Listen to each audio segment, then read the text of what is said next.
Great. Have you under injury wise after the Georgia game? You have some concerns? Yeah, the pleasing thing is everybody is still in the squad. Regarding Jamie, he had surgery on Monday, so he joined us on Wednesday, Thursday. He's recovering from the surgery and also jet lag, so he's not training with us.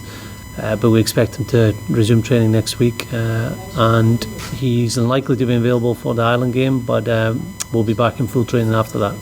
How much of a boost is that to have pretty much a full contingent? A huge boost. So last probably media conference I was involved in, it was in the front of my mind that we had ended up having 6 injuries, 4 players that went to hospital that evening, and 2 players that had to removed because of head injuries. So all of them are available to play in the World Cup. One of them, as in Jamie, won't be available probably the first game, but the rest are all available for selection this week. So the two, use the microphone. The two players that were removed from the field were Blade Thompson and Blair Kinghorn, and then we had 4 players. Johnny Gray. Sorry, the 2 players that were removed from the field were Blair Kinghorn. And Blade, the name was Blair. Who's that? Toulis, sorry. Ben Toulis and Blair Kinghorn with the head injuries. Blade Thompson hamstring, Johnny Gray hamstring, and Alan Dell had a hamstring twinge as well. So he was the one you didn't know about, which was later on and after the game. And they're all fully training, which is great. How have you found the sort of week here? Has it been advantageous in terms of getting acclimatised? Yeah, I believe so. I think two things that have struck me with coming to Nagasaki. First one is it's a perfect place for us to get over the jet lag. We're training in the hottest conditions in Japan just now. We've got an excellent training field, and the time we've allowed ourselves means that we can have that 3 or 4 days to get over the travel, get used to the time zone here, and then have 8 or 9 days preparation for a test match. The other side of it is the welcome we've had here. There's been so much work gone in to make sure that we have a great week in Nagasaki, and the real warmth from the people here, and we're responding well to that. To come into a country where you were genuinely welcomed and things are at real world-class levels in terms of facilities is a great boost for us. Just like what's the capping ceremony, does it feel like this is the tournament starting for you? It will now for the players. I think yesterday when we had a real first good look at Ireland, there was an edge and a focus to our training. I'm sure there's going to be different stages of focus. The first one will be today. The next one when we travel to Tokyo, and then when we go to the stadium on the Friday. Following that is the opening game of the World Cup. Then we know obviously we're just about to start.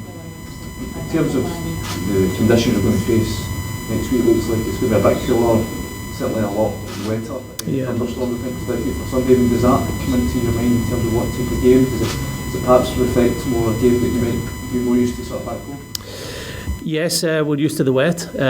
We've been lucky actually with international games. We've had a lot of dry conditions, but our players have grown up in Scotland, so they know the wet weather. We were expecting a wet ball either way. If it was going to be as hot and humid as it has been in Nagasaki and what it was like in Tokyo last week, then it's going to be a wet ball.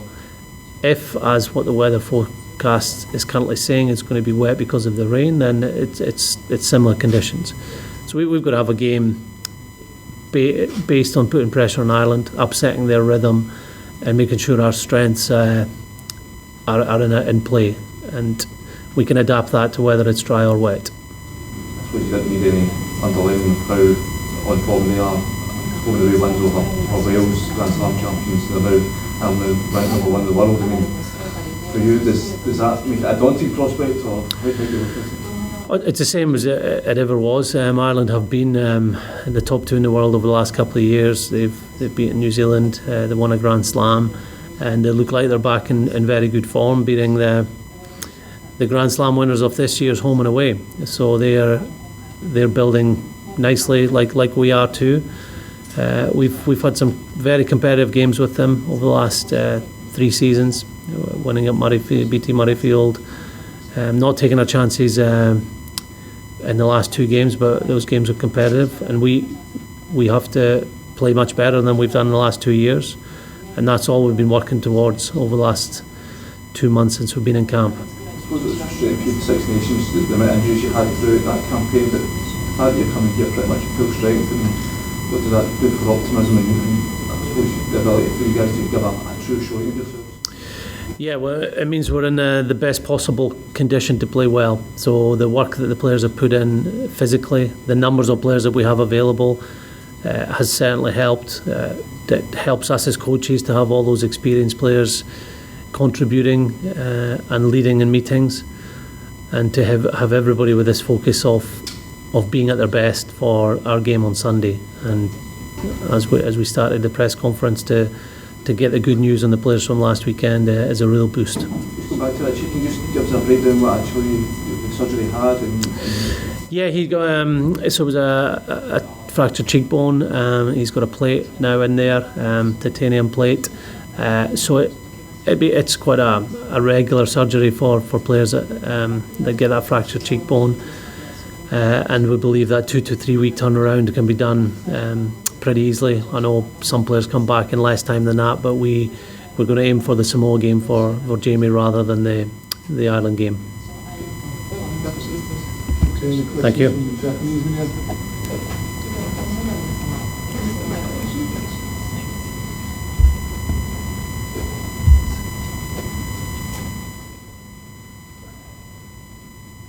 日本と対戦するので対戦注目されてるんですけども、この前の日本の南アフリカ戦を見られましたら、見てやったら回答をお願いしま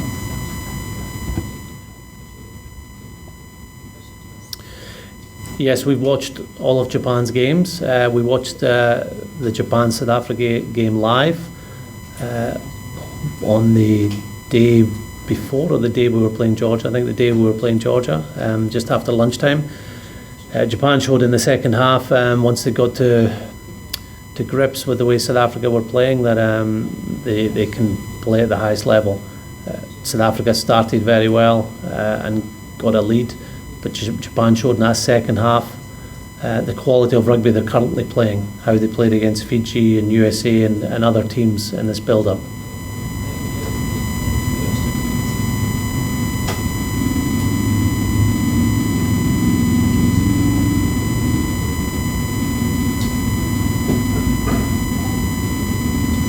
今の質問と少し重なるんですが、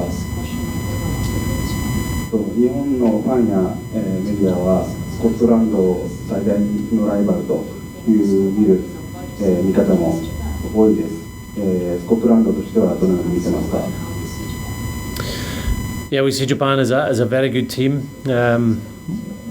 We know they're going to have an advantage playing the World Cup at home with a big home crowd. They've been together for a long while, and they're improving. And they've shown already in previous World Cups that they can play their best rugby. But Japan are our last game, so they're not really in the front of our mind. We're squarely fixed on our next opponents, which are Ireland, who are currently the number 1 team in the world. And then soon after that, Samoa, who are a very good side and have troubled us at World Cups in the past.